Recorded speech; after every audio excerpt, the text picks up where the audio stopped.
ada beberapa hal yang harus dipahami, yang harus diketahui pada proses pembuatan perangkat lunak, yaitu mengenai analisis terstruktur. Apa itu analisis terstruktur? Nah, mari kita simak kuliah hari ini.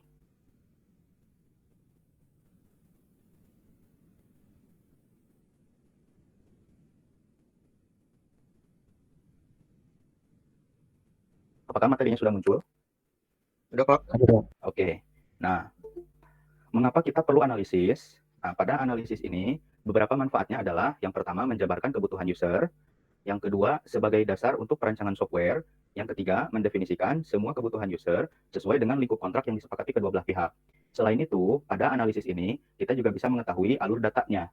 Nah, program yang kita buat tentu saja ada data di dalamnya. Data seperti apa? Contohnya login. Login di situ ada data. Nah, proses login ya, di situ ada data. Data apa? Data username, data password. Mengolah dan memerlukan sebuah data. Contoh program misalnya pada si AKAD ya, sistem akademik. Nah, pada sistem akademik ini ada berbagai data di situ. Contohnya ketika awal masuk, Anda disajikan dengan username dan password atau akun si AKAD itu. Nah, pada akun si AKAD itu ada data username, ada data password. Itu memerlukan sebuah data. Kemudian, setelah Anda berhasil masuk, nah di dalamnya juga terdapat banyak data. Data apa saja? Data Anda pribadi,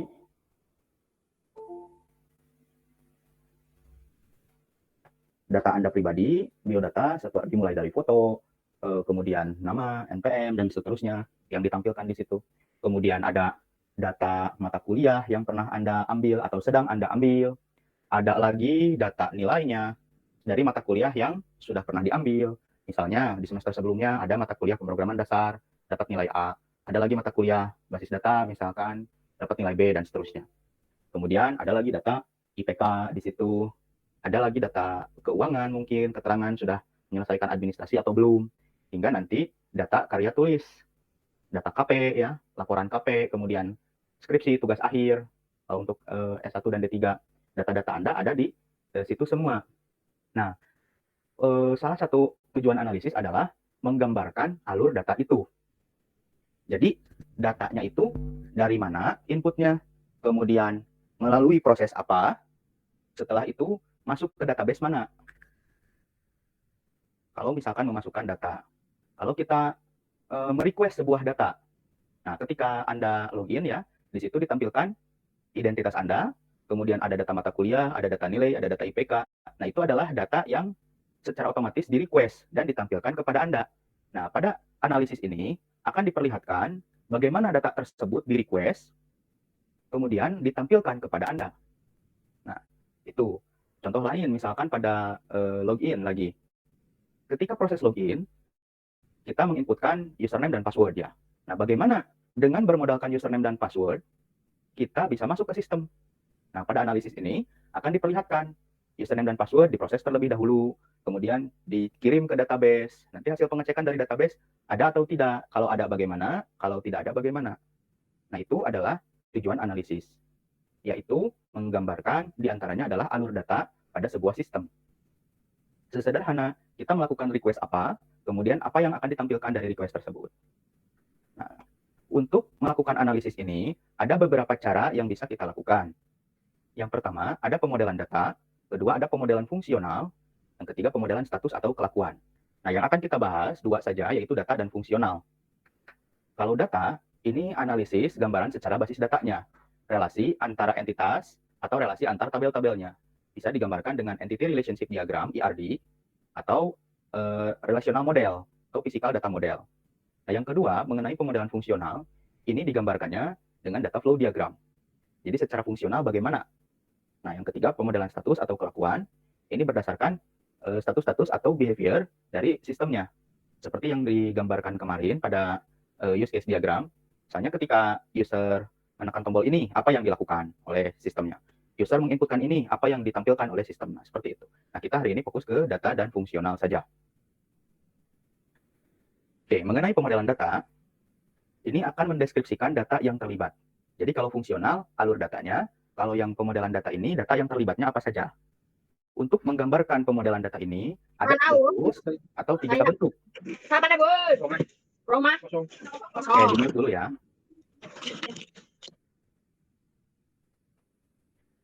Nah, tools yang pertama adalah Entity Relationship Diagram atau ERD.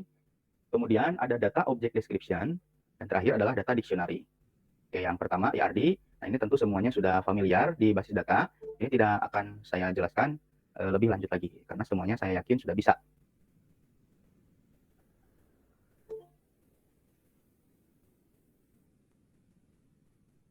Nah, yang selanjutnya adalah Data Object Description. Ini menyimpan semua atribut entitas dan relasi yang muncul pada ERD. Jadi dari bentuk ERD ini bisa kita ubah menjadi bentuk dua kompartemen seperti ini. Kompartemen pertama untuk nama entitasnya, kompartemen kedua untuk atribut-atributnya. Nah, ini seperti relational diagram atau physical data model. Tinggal ditambahkan saja panah-panahnya. Selanjutnya mengenai data dictionary. Nah, pada data dictionary ini akan menyimpan semua objek data yang dibutuhkan dan dihasilkan oleh sebuah software. Misalnya, pada sistem kita, pada software kita memerlukan data nama. Nah, di sini kan data karyawan, ada nick, nama, divisi, email, nomor HP. Data-data ini atau atribut-atribut ini harus dijabarkan pada data dictionary. Formatnya itu seperti apa? Nah, contoh menjabarkannya seperti ini. Nama misalnya terdiri dari nama depan dan nama belakang. Nah, misalnya ini ya, kita lihat. Nick, nomor induk karyawan itu formatnya berbagai macam. Ini harus dideskripsikan tentu saja. Seperti NPM mahasiswa. NPM mahasiswa di kampus TIMI tentu bentuknya berbeda dengan yang di kampus Unsil. Berbeda lagi dengan yang di kampus BSI misalnya. Maka dari itu, NPM itu harus dideskripsikan formatnya bagaimana. Kemudian dengan nama.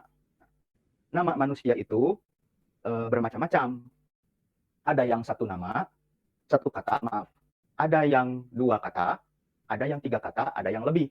Nah, pada data nama ini, bagaimana kita menginginkan sebuah nama? Apakah namanya satu input saja? Contoh nama saya Muhammad Rizky Nugraha. Apakah Muhammad Rizky Nugraha itu langsung diinputkan semuanya? Atau dipecah-pecah? Nah, dipecahnya misalnya menjadi nama depan, nama belakang. Ada yang dipecah dua, ada yang dipecah tiga. Kalau dua, nama depan, nama belakang. Kalau tiga, nama depan, nama tengah, nama belakang. Nah, bagaimana mengenai data nama ini? Kita harus memecahnya. Apakah dipecah dua, apakah dipecah tiga, atau satu inputan saja? Ini harus dideskripsikan supaya nanti programmer itu tidak bingung ketika menentukan inputan nama. Jangan sampai misalnya inputan nama itu satu form saja, satu text box. Langsung diinput semua di situ Muhammad Rizky Nugraha misalnya. Tapi yang diinginkan klien adalah dipecah menjadi nama depan, nama tengah, nama belakang. Nah, jangan sampai seperti itu. Jadi kalau klien ternyata menginginkan dipecah jadi tiga, nama depan, nama tengah, nama belakang. Nah, maka kita deskripsikan kebutuhan itu pada data object description. Nah, itu contoh untuk yang nama ya. Selanjutnya, divisi. Nah, bagaimana kita mendeskripsikan divisi? Apakah misalnya dalam radio atau dalam inputan, termasuk email dan nomor HP. Email misalnya, apakah di inputnya semua, misalnya rizky@gmail.com, atau hanya menginput depannya dan servernya, domainnya. Misalnya hanya menginput rizky dan gmail.com, ad-nya sudah ada di situ. Nah, itu juga harus diperhatikan ya. Nomor HP, ini termasuk panjang karakter. Nah, kadang-kadang kita mengisi nomor HP itu dipisah-pisah. Misalnya 0812 strip 3456 strip 78910 dan seterusnya. Jadi dipisah-pisah pakai strip. Ada lagi yang diinputkannya sekaligus 081234567810. Ada lagi yang menggunakan format negara. Misalnya Indonesia plus 62. Jadi plus 62-nya sudah ada di situ. Kita tinggal menginputkan 81234566 dan seterusnya. Jadi si plus 62 itu pengganti kosong. Nah, bagaimana? Itu contohnya mengenai format nomor HP yang kita inginkan. Apakah semuanya ditulis langsung 0812 ataukah pakai kode negara plus 62812. Nah, data-data seperti ini harus dideskripsikan supaya programmer nanti tidak bingung membuat form inputannya di backend-nya, tidak bingung juga. Itu mengenai data object description.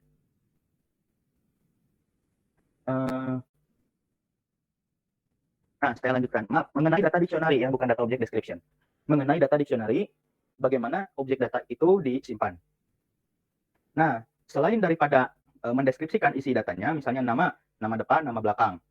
Nah, selain itu harus dijelaskan pula name, nama utama yang muncul pada objek data, alias nama lain yang digunakan. Misalnya objek datanya namanya adalah NPM, aliasnya nomor pokok mahasiswa, alias NIM, nomor induk mahasiswa. Nah, bisa seperti itu. Kemudian ada borang where use atau how use. Nah, ini adalah daftar proses, diisi dengan daftar proses yang menggunakan data dan bagaimana menggunakannya. Contoh, username ya, nama datanya data username. Where use, proses apa yang menggunakan username? Misalnya proses login. Bagaimana cara menggunakannya? Data username ini akan dicocokkan di database gitu. Itu contohnya. Selanjutnya, content description adalah notasi untuk merepresentasikan isi data. Notasinya bagaimana? Nah, cara menulisnya seperti ini. Contoh, data objeknya, objek datanya, nama. Ini ya. Name, nama, alias, nama. Where use, atau daftar proses yang menggunakan, misalnya pada landing page. Proses penginputan gaji, misalnya, membutuhkan nama. Content description. Content description-nya seperti ini cara menulisnya. Nama sama dengan nama depan plus nama belakang. Itu cara menuliskannya. Supplementary information ini informasi pelengkap. Kalau ada informasi apa kira-kira yang diperlukan, silakan tambahkan pada supplementary information ini.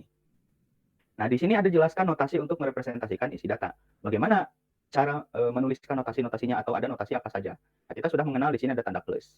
Tapi untuk apa fungsinya? Nah, fungsinya adalah ini. Misalnya notasi sama dengan.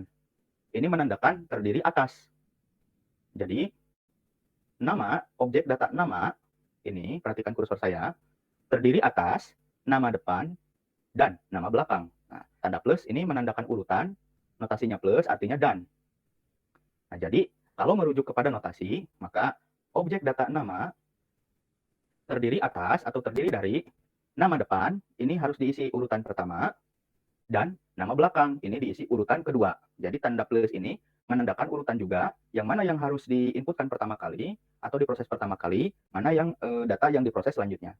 Jadi harus nama depan dulu, setelah itu nama belakang.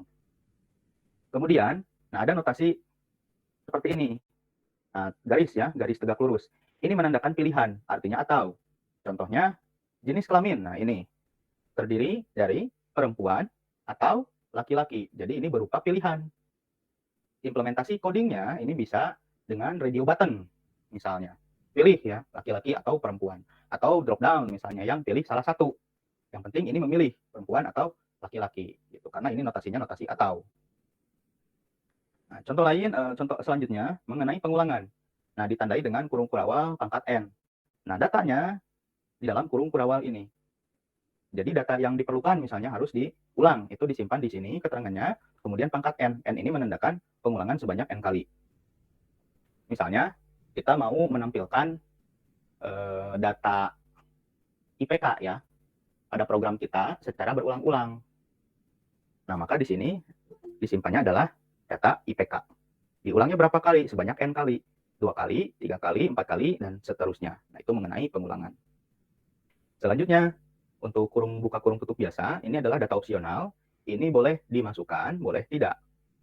Kalau misalnya tidak wajib diisi, seperti email, seperti nomor telepon, ceritanya pada data kita, pada sistem kita, itu adalah sunnah. Mau ditambahkan boleh, kalau ada, kalau tidak ada tidak apa-apa. Contoh lain, hobi misalnya. Maka ditulis di sini hobi. Oh, kalau hobinya ada di dalam tanda kurung, berarti itu opsional. Kemudian, bintang-bintang ini pembatas komentar. Nah, contohnya untuk yang opsional. Nomor telepon misalnya terdiri atas kode wilayah dan nomor. Tapi kode wilayah ini berada di dalam tanda kurung. Maka kode wilayah ini bersifat opsional. Misalnya kode wilayah Tasikmalaya 0265. Nah, mau dimasukkan boleh, tidak juga tidak apa-apa. Ini contoh dari data dictionary. Oke, sampai sini dulu. Ada yang mau bertanya? Silakan kalau ada yang mau bertanya.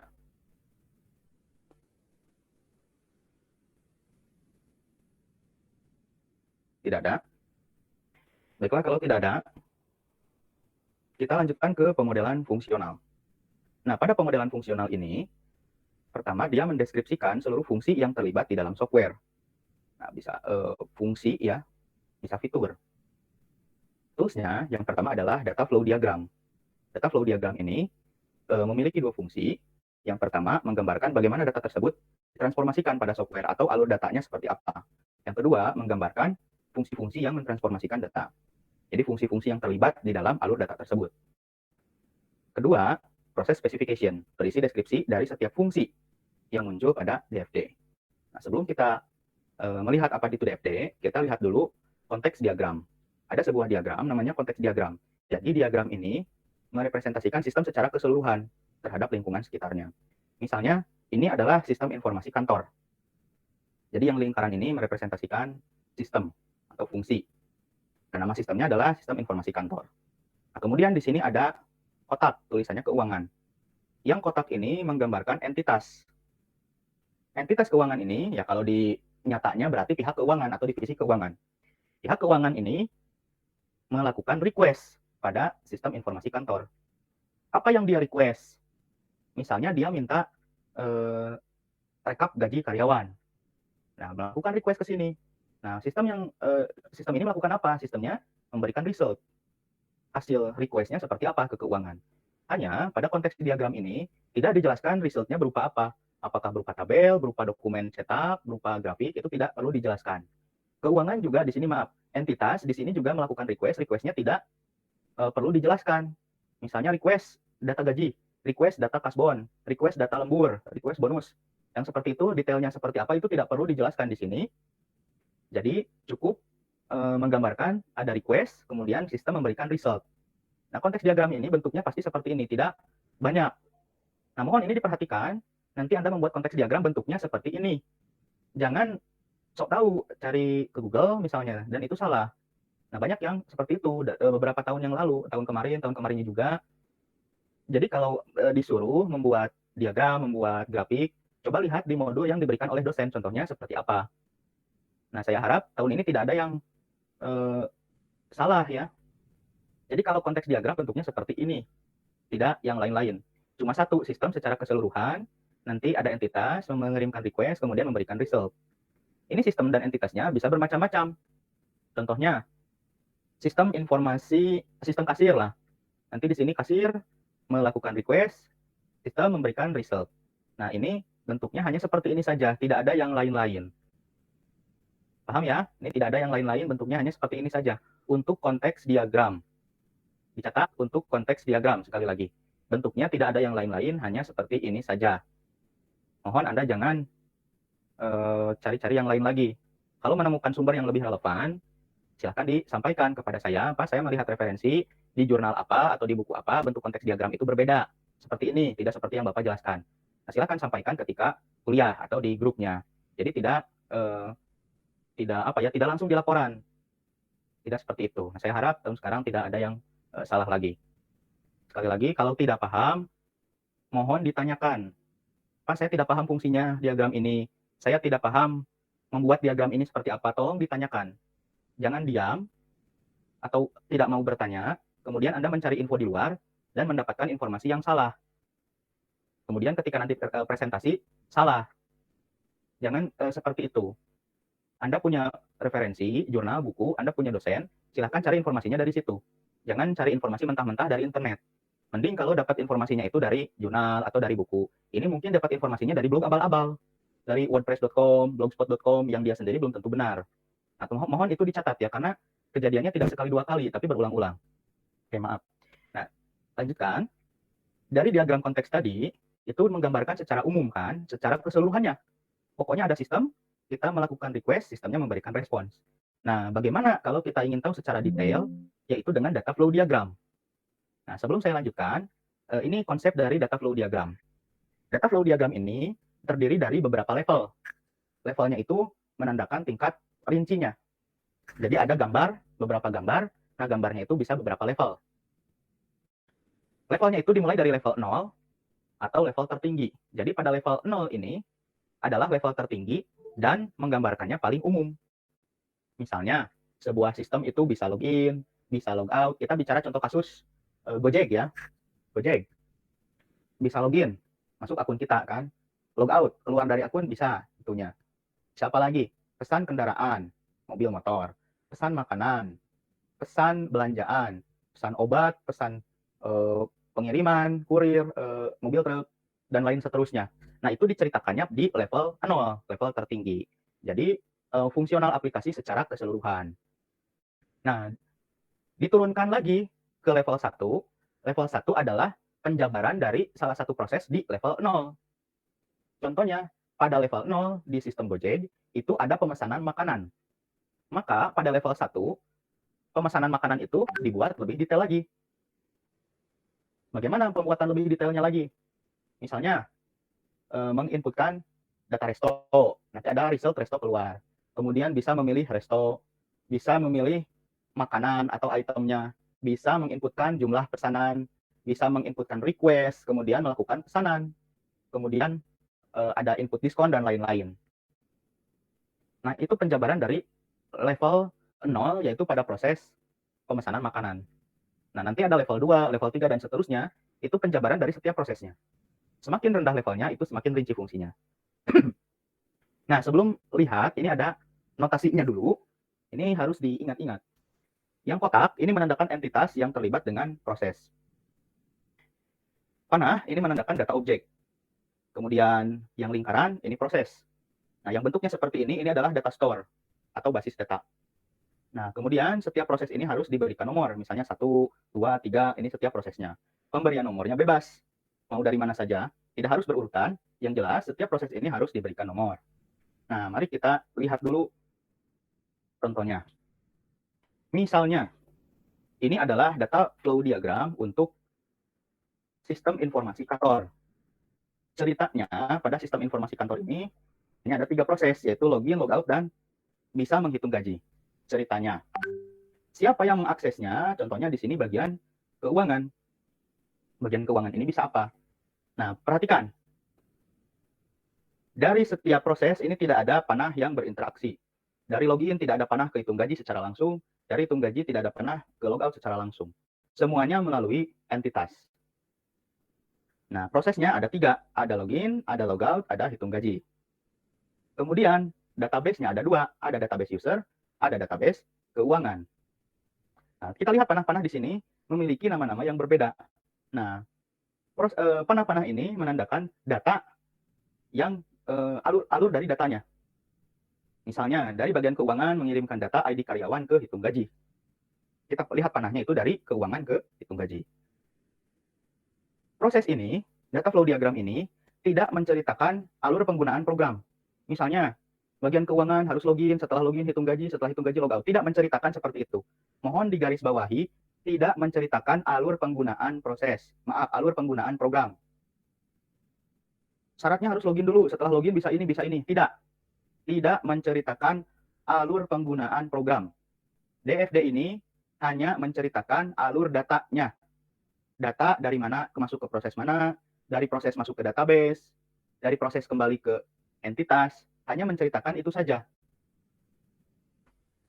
Nah, lihat bagaimana cara membaca data flow diagram. Semuanya harus memperhatikan karena nanti tugasnya membuat DFD untuk programnya masing-masing. Oke, pertama lihat ya bagian keuangan. Kita lihat interaksi antara bagian keuangan dengan proses login. Login dengan data user. Bagaimana alur data untuk proses login? Nah, lihat yang bagian ini. Bagaimana alur data untuk proses login? Nah, lihat proses login. Pertama, bagian keuangan ini, entitas ini, akan mengirimkan data ID login ke dalam proses login. Apa itu ID login? ID login itu termasuk username dan password. Jadi, ceritanya data login di sini atau ID loginnya. Nah, di dalam ID ini ada username, ada password. Username dan password pada ID login ini dikirim ke dalam proses login. Apa yang dilakukan proses login? Mengecek ID login ini pada database. Kalau ternyata ada, ya sudah, tidak ada feedback dari database ke proses ke bagian keuangan, tidak ada feedback. Nah, untuk yang login ini. Jadi, bagian keuangan kirim ID, login kemudian diproses di sini, kemudian datanya dikirim ke database user. Apakah ada ID login yang bersangkutan? Kalau ada, oke. Jadi sudah prosesnya sampai situ. Kalau melihat diagram ini. Kalau tidak ada, maka di sini mengeluarkan flag atau pesan. Dari database ini tidak ada ternyata. Nah, maka dari proses login mengirimkan lagi ke bagian keuangan login invalid. Ceritanya ID yang dicari tidak ada. Jadi kalau ada cukup, tidak ada proses lanjutan lagi. Kalau tidak ada baru mengirimkan pesan bahwa ID login tidak ada. Nah, itulah proses login pada data flow diagram. Hanya menceritakan login saja. Tidak menceritakan setelah login keuangan harus hitung gaji, setelah hitung gaji harus logout. Tidak seperti itu. Jadi hanya menceritakan sebuah proses saja. Bagaimana keuangan bisa login, begitu. Nah, contoh yang kedua, proses menghitung gaji misalnya, proses logout misalnya. Bagaimana keuangan ini kalau mau logout dari sistem? Caranya adalah keuangan ini mengirimkan ID-nya untuk di logout. Nah, kalau kita mau logout, kita itu memutus koneksi antara satu user dengan sistem. Maka dari itu, kita harus mengetahui user mana yang akan diputus koneksinya. Untuk mengetahui user mana yang diputus koneksinya, maka ditandai dengan ID dari user itu. Contohnya, misalnya saya login ke sebuah sistem, mau logout. Nah, logout itu prinsipnya adalah memutuskan koneksi saya, memutuskan interaksi saya dengan sistem. Jadi ketika menekan tombol logout, sistem harus tahu user mana yang menekan tombol logout.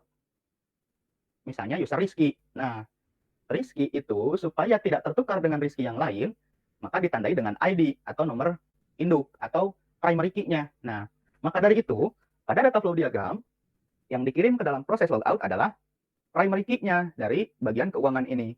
Dikirim primary key, dicek misalnya primary key-nya 130. Diketahui, oh primary 130 ini adalah bagian keuangan. Pokoknya primary 130, interaksinya akan diputuskan. Sessionnya akan diputuskan. Nah, setelah diputuskan akan mengirimkan pesan. Ceritanya di sini bahwa Anda sudah logout. Ceritanya seperti itu.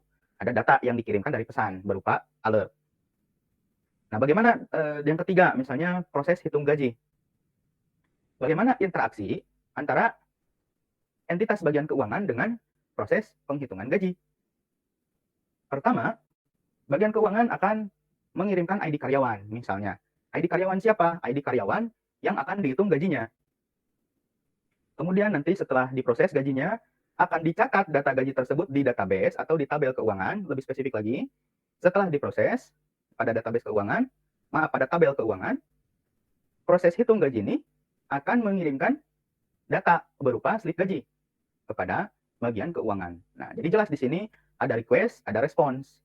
Nah, ini untuk diagram level 0. Ini untuk contoh sistem informasi kantor ya, atau sistem informasi penggajian. Bagaimana dengan aplikasi yang lain? Misalnya Shopee. Nah, maka di sini entitasnya menjadi user. Atau mau dibuat lebih spesifik, antara user, usernya pembeli, penjual bisa.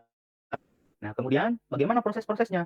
Ada login, ada logout, ada pencarian barang, ada pemilihan barang, ada pembelian barang, ada Shopee game, ada pemberian rating, pemberian ulasan, dan lain-lain. Nah, itu yang bisa dilakukan pada DFD Shopee level 0 ceritanya. Jadi, program-programnya itu yang nampak oleh mata kita. Itu bisa dituliskan pada level 0. Oke, sampai sini dulu. Ada yang mau ditanyakan? Tidak ada? Tidak, Pak. Oke, kalau tidak ada yang bertanya, saya anggap semuanya sudah paham. Jadi bisa membuat DFD programnya masing-masing. Nah, ini adalah contoh DFD level 1. Ini level 0, ini level 1. Pak, kok level 1-nya cuma 2? Nah, jadi pada level 1 ini kan ada 3 proses. Proses pertama, proses kedua, proses ketiga. Setiap proses ini dibuat menjadi DFD lagi. Maka, coba ini ada 3 ya, 1, 2, 3. Setiap proses ini akan menjadi DFD level 1. Maka, DFD level 1-nya akan ada 3. DFD level 1 untuk login, DFD level 1 untuk logout, DFD level 1 untuk hitung gaji. Nah, ada 3 DFD level 1 kalau melihat ini. Bagaimana DFD level 1-nya? Kita ambil contoh untuk yang login. Nah, menggambarkannya di sini tidak perlu ada entitas lagi. Jadi cukup ada data masuk, ada data keluar. Baiklah. Nah, ini dinamakan seperti ini, proses 1 login. Kemudian pada prosesnya kita berikan nomor juga. Karena ini adalah proses pertama, proses 1, maka penomorannya adalah 1.1, 1.2, kalau ada lagi 1.3, 1.4, dan seterusnya. Nah, bagaimana untuk login? Ini contoh ya. Pertama, ada proses untuk memeriksa ID, valid atau tidak valid. Nah, di sini ada masuk ID login. Maksudnya valid atau tidak valid bagaimana? Misalnya, kalau Anda masuk halaman login, tapi tidak menginputkan apapun, kemudian menekan tombol login, nah itu invalid jadinya. Jadi di sini ada pengecekan, misalnya apakah kosong atau tidak, apakah terisi atau tidak, begitu. apakah ada atau tidak. Nah, jadi di sini ada ID masuk, diperiksa di sini. Kalau valid dilanjutkan, kalau tidak maka tidak dilanjutkan. Ada proses invalid di sini. Apa yang harus dilakukan ketika invalid? Di sini tidak perlu dijelaskan lebih lanjut lagi. Cukup dijelaskan invalid saja. Nah, bagaimana kalau misalnya setelah diperiksa ID-nya ini ternyata valid? Maka dilanjutkan di proses selanjutnya, kita mengambil data user tersebut, misalnya username-nya Rizky ya, dan ada valid ternyata. Maka yang dilakukan selanjutnya adalah mengambil semua data untuk akun Rizky tersebut, data nama, data fotonya mungkin, data alamat, dan seterusnya. Diambil datanya pada data user. Kemudian di sini, balik lagi di sini data usernya. Nah, lihat di sini panahnya ini cuma satu arah. Dari periksa ID ke ambil data ini cuma satu arah panahnya. Nah, sedangkan yang ambil data ke user ini, panahnya bolak-balik. Tuh. Mengapa ini satu arah ini panahnya bolak-balik? Mengapa ini panahnya ada bolak-baliknya, sedangkan yang ini dua arah panah. Tuh. Ini menggunakan dua arah panah karena data yang diinteraksikannya, data yang terlibatnya berbeda. Yang ini ID karyawan, yang dikembalikannya adalah data berupa slip gaji. Sedangkan yang ini masih terkait dengan usernya, masih terkait dengan data usernya, masih satu, maaf, masih sama saja. Jadi bisa bentuk panahnya bolak-balik. Nah, itu cara menggambarkannya. Nah, ini contoh proses DFD level 1 untuk proses login. Nah, bagaimana dengan proses yang lain? Misalnya proses yang ketiga, menghitung gaji. Nah, lihat, ini proses 3, maka nomornya 3.1, kemudian ini 3.2. Nah, bagaimana prosesnya? Nah, di sini ada ID karyawan. Kalau ternyata ID-nya tidak ada, return invalid, misalnya. Ini lebih detail lagi. Jadi, tidak semua proses pada level 1 itu bisa digambarkan pada level 0. Karena level 0 ini menggambarkan secara umum saja. Karena itu, yang lebih detailnya digambarkan pada level 1, level 2, level 3, dan seterusnya. Itu lebih detail lagi. Nah, kita lanjutkan. Misalnya ID-nya masuk ke proses di sini, menghitung gaji pokok. Nah, setelah dihitung, ada data berupa gaji pokok. Setelah itu masuk proses hitung tunjangan. Setelah masuk proses hitung tunjangan, ada data berupa gaji total dan akan disimpan di bagian, di tabel data keuangan. Nah, itu contoh proses menghitung gajinya. Maaf, untuk proses 3, proses menghitung gaji. Contohnya. Jadi, lebih detail daripada yang pertama. Jadi, kalau sudah dijelaskan di yang pertama, misalnya seperti ini ada slip gaji dari proses 3 ke bagian keuangan. Nah, di sini tidak perlu dituliskan lagi ada slip gaji misalnya dari proses ini ke atas. Itu tidak perlu, karena tadi sudah ada di level 0. Nah, di sini tinggal dibuat yang lebih detailnya saja. Oke, selanjutnya, itu beda materi. Oke, sampai sini dulu. Ada yang mau bertanya atau tidak? Silahkan kalau ada yang mau bertanya. Pak, izin bertanya, kalau misalkan prosesnya lebih dari satu sesuai kebutuhan klien itu, apakah bisa disebut DFD level 1 yang ini, Pak? Atau cuma 2 gitu, Pak? Itu pertanyaannya. Proses lebih dari satunya di mananya? Jadi begini, pada level 0 itu menggambarkan secara keseluruhan. Apa sih fungsi apa saja atau proses apa saja yang akan ada pada sistem itu. Contohnya, aplikasi MTix. Kira-kira aplikasi MTix ada proses apa saja di situ? Login, Kemudian tiket, pemesanan tiket, kemudian pembayaran, apalagi? Coba. Proses aplikasi secara garis besarnya, apalagi? Cetak tiket. Nah, itu secara garis besar. Lebih detail itu diceritakan di level 1. Misalnya, ketika membeli tiket, kita detailkan di level 1. Apa yang didetailkannya? Ada proses-proses yang lain. Memilih kursi, memilih jumlah tiket, kemudian dilanjutkan. Selesai, setelah itu dilanjutkan di proses yang lain. Maka tadi misalnya, maka didetailkan di level 1 pembayaran. Ada data jumlah kursi, ada data harganya, karena harganya berbeda. Setelah itu, proses pembayaran, memilih metode pembayaran, setelah itu melanjutkan transaksi. Jadi, proses yang kita lihat secara kasat mata, secara umum, itu bisa dituliskan di level 0. Jadi, kalau dibuat panah ya misalnya, aplikasi Gojek, kemudian dibuat panah-panah ke prosesnya, nah itu panah di hierarki pertama. Hierarki kedua lebih detail lagi. Contoh kasus lain, misalnya di aplikasi Gojek lah, kita ambil yang mudah aja, aplikasi Gojek. Secara kasat mata, kira-kira proses yang bisa dilakukan Gojek itu apa saja coba? Proses utamanya. Aplikasi Gojek bisa ngapain sih? bisa memesan. Ya, memesannya memesan apa? Memesan ojek, memesan makanan. Memesan ojek, memesan makanan, terus Antar barang. antar barang, apalagi? Pijat. Pijat, apalagi? Bayar tagihan pulsa. Bayar tagihan, apalagi? Membersihkan rumah. Apalagi? Banyak. Isi GoPay, transfer GoPay, kemudian bisa mengedit profil Anda, nama, alamat itu bisa diedit. Nah, itu ada setting ya. Nah, itu bisa dituliskan pada level 0. Contoh, level 0 misalnya ada nomor 5 isi GoPay. Nah, bagaimana dengan level 1? Nah, kita buat pendetailannya dari isi GoPay itu contohnya. Apa yang dilakukan isi GoPay? Nah, kita pilih mau diisi via apa? Metodenya. Isi via Mamang Gojek, isi via aplikasi lain misalnya, kemudian ada proses pembayaran, saldo terisi. Ada misalnya memesan ojek kan? Kalau kita pesan, proses pertama di DFD level 1 bagaimana? Berarti menentukan tujuan. Proses kedua, misalnya GoRide ya, proses ke-7, maka 7.1 menentukan tujuan.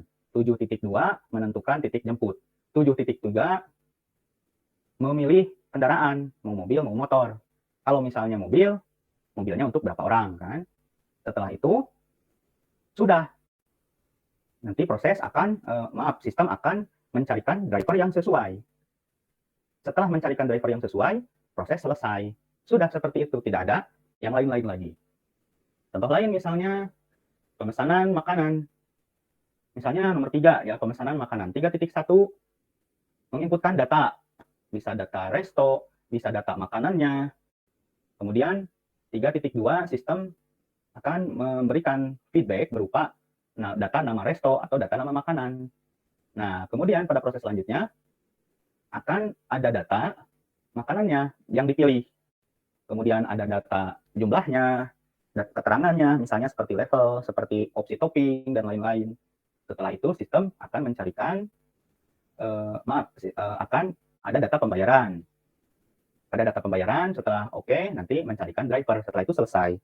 Ada lagi pemberian rating, misalnya. Ada data rating.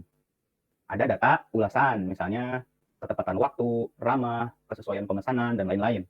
Nah, nanti rating disimpan pada data rating, misalnya seperti itu. Nah, itu contoh dari proses-proses pada DFD. Banyaknya proses yang dimasukkan tergantung dari level dan tergantung dari seberapa detailnya proses akan diceritakan. Tergantung dari proses bisnisnya. Jadi kita harus memahami dulu alur yang akan dilakukannya. Alur aplikasi itu seperti apa. Misalnya aplikasi Gojek, kalau GoFood itu ngapain sih? Prosesnya bagaimana? Kalau GoRide, pemesan Gojek itu bagaimana sih? Nah, alur logikanya. Nah, cuma di sini diceritakannya dari sudut pandang data yang terlibat. Begitu. Silakan, ada pertanyaan lagi dari yang lain mungkin? Baik, Pak, terima kasih. Ya. Ada lagi yang bertanya? Oke, kalau tidak ada yang bertanya, nah kita mundur dulu memahami notasi-notasinya. Nah, yang notasi kotak ini namanya entitas, external entity. External entitas ini bisa jadi orang, objeknya orang atau manusia, bisa jadi sebuah organisasi atau sistem lain. Tapi sistemnya itu di luar dari sistem yang akan dianalisis. Misalnya kita mau membuat DFD dari Gojek ya, dari aplikasi Gojek. Nah, external entity berupa sistem lain apa? Misalnya Dana atau aplikasi mobile banking, interaksinya dalam bentuk pengisian GoPay, misalnya seperti itu. Kalau orang berarti user, organisasi ya bisa berupa sistem yang lain ya, misalnya untuk kampus dan lain-lain. Nah, sistem dan external entity ini bertukar datanya lewat data flow. Jadi, external entity ini tidak bisa ada panah langsung ke basis data. Contohnya seperti ini, bagian keuangan. Ini ada tabel user, ada tabel keuangan. Tiba-tiba bagian keuangan ini ada panah ke database keuangan, itu tidak bisa. Harus melalui sebuah proses. Kemudian, external entity ini harus diberi nama secara individual dan menggunakan kata benda. Mahasiswa, itu benda. Divisi keuangan, benda. PT Jarum, itu nama benda. Aplikasi Dana, itu benda. Jadi harus benda ya, tidak boleh kata kerja. Selanjutnya adalah data objek. Ini adalah data yang dialirkan. Nah, data, misalnya seperti tadi data karyawan, itu dialirkan dari mana ke mana. Itu penggambaran DFD. Ini menandai pergerakan data di dalam sistem, digambarkan dengan garis beranak panah. Bisa satu arah, bisa dua arah. Data ini menghubungkan external entity, proses, dan data store. Jadi pada DFD itu harus ada panahnya. Tidak bisa hanya bulat-bulat, kotak-kotak, tidak ada panahnya, itu tidak bisa. Dan setiap panah ini harus ada namanya. Tidak bisa bagian keuangan ada panah kehitung gaji tapi tidak ada nama. Tidak ada keterangan, itu tidak bisa. Harus ada namanya. Selanjutnya, yang lingkaran, ini adalah sebuah proses. Nah, proses ini mengubah aliran data input menjadi aliran data output. Nah, contohnya seperti ini. Inputnya ID karyawan, outputnya adalah slip gaji. Inputnya ID logout, outputnya pesan logout. Nah, ini adalah prosesnya, mengubah input menjadi output. Ini bisa digambarkan dengan lingkaran atau rounded square. Rounded square itu kotak tapi yang ujungnya membulat. Yang ujungnya itu bulat, kotaknya itu. Namanya itu diberi nama kata kerja atau kombinasi objek. Jadi pada entitas, ini harus nama benda, tapi kalau pada proses itu kata kerja. Nah, atau kombinasi dari objek ya. Contohnya buat report, validasi karakter input, hitung diskon, login, logout, hitung gaji, itu adalah kata kerja semuanya. Nah, terakhir, yang bentuknya seperti ini, jadi nama tabel, kemudian ada garis di atas dan di bawah, di samping tidak ada ya. Ini menandakan penyimpanan data, atau tabel lah istilahnya. Dan harus diberikan namanya itu kata benda. Untuk data store ini jangan menggunakan file. Misalnya, nah ini, user kata benda, keuangan kata benda. Jangan berikan nama file. Misalnya, apa ya, nama file, tabel itu tidak bisa. Jadi harus nama benda. Dan yang paling penting, hanya proses yang bisa terhubung ke data store. Lihat di sini, ini data store, ini data store. Yang terhubung ke data store ini hanyalah proses. Tidak ada entitas langsung terhubung ke data store, entitas langsung terhubung ke data store, itu tidak ada. Semuanya harus melalui proses. Kalau entitas terhubung langsung ke data store itu salah. Karena sama artinya dengan entitas, user itu mengakses langsung dari DBMS, tidak dari aplikasi. Kalau Anda bikin software pakai MySQL, maka Anda langsung mengakses MySQL-nya, tidak melalui prosesnya, itu yang salah. Data store itu tidak boleh langsung diinteraksikan. Nah, sedikit lagi yang tidak boleh dilakukan pada DFD. Yang pertama adalah black hole. Nah, pada black hole ini hanya ada input saja, tidak ada outputnya. Kemudian yang kedua adalah miracle. Tidak ada input tapi tiba-tiba ada output. Ini tidak bisa. Seminim-minimnya data harus ada trigger yang menjadi input sehingga proses ini bisa mengeluarkan output. Begitu pula pada yang pertama. Tidak bisa hanya ada input saja tapi dia tidak mengeluarkan output apapun, itu tidak bisa. Nah, selanjutnya ada sebuah proses yang tidak ada namanya. Ini proses 1, ini proses 2, ini ada proses yang entah proses apa, ini tidak ada namanya. Ini tidak bisa ya, ini tidak boleh, harus ada namanya, harus diberikan nomor. Nah, yang selanjutnya, data flow tidak berhubungan dengan proses. Ini tidak bisa. Data flow itu kalau mau berinteraksi harus melalui proses. Tidak bisa langsung. Contohnya, data store tiba-tiba mengirim data ke entitas. Atau data store terhubung ke data store, entitas ke entitas. Atau sebaliknya, dari entitas langsung ke data store. Ini tidak bisa. Antara data store dan entitas itu harus dihubungkan melalui sebuah proses. Tidak bisa secara langsung. Nah, ini contohnya. Entitas ke entitas, ini juga tidak bisa. Harus ada proses. Ini tidak bisa juga. Semuanya harus melalui proses. Nah, ini proses specification. Ini adalah sebuah metode untuk proses yang sudah tidak bisa didekomposisi lagi menjadi subproses. Contohnya pada logout, ini sudah tidak bisa didekomposisi lagi. Login bisa didekomposisi, hitung gaji bisa didekomposisi, logout tidak bisa didekomposisi. Maka logout itu bisa menggunakan proses specification. Inputnya apa, outputnya apa, algoritmanya bagaimana. Contoh, misalnya proses spesifikasi dari logout. Inputnya ID user, outputnya pesan logout, algoritmanya if ketemu ID user, maka sesi akhiri. Sudah seperti itu. Itu untuk proses specification. Oke, saya pikir ini saja untuk DFD. Nah, ini penting karena nanti Anda akan membuat DFD untuk program Anda sendiri. Ada yang mau bertanya dulu? Ya, Pak. Oke, kalau tidak ada, tugas kelompok yaitu membuat konteks diagram, membuat DFD level 0 dan DFD level 1 dari program yang Anda rencanakan untuk dibuat itu. Waktunya 2 minggu maksimal, dikumpulkan berarti maksimal tanggal 8, H-1. Maaf, H-1 berarti tanggal 8 jam 7 pagi maksimal pengumpulannya. Saya pikir sudah lebih dari cukup untuk membuat DFD dalam waktu 2 minggu. Dan ini tugas kelompok. Silakan berdiskusi dengan kelompoknya bagaimana DFD untuk software kalian masing-masing. Nah, karena waktunya lama, saya harap tidak ada yang terlambat mengumpulkan atau tidak membuat. Kalau tidak ada, kalau tugasnya tidak dikumpulkan atau terlambat, maka gugur. Nah, maka harus dikumpulkan sebelum batas waktu 2 minggu. Itu tugasnya ya, tugas kelompok, waktunya 2 minggu. Oke, sampai sini dulu pertemuan kita. Kita lanjutkan lagi di pertemuan yang akan datang. Assalamualaikum warahmatullahi wabarakatuh. Waalaikumsalam warahmatullahi wabarakatuh.